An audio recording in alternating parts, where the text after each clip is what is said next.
নীলা একদিন ইন্টারনেটে নানা ধরনের কথা পড়ে ভয় পেয়ে গেল।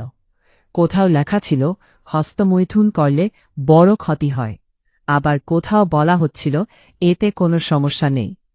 তাই সে একজন স্ত্রীরোগ বিশেষজ্ঞের সঙ্গে কথা বলল। চিকিৎসক তাকে জানালেন হস্তমৈথুন একটি স্বাভাবিক যৌন আচরণ এবং পরিমিতভাবে করলে সাধারণত শরীরের কোনো স্থায়ী ক্ষতি, বন্ধ্যাত্ব বা জরায়ুর সমস্যা হয় না।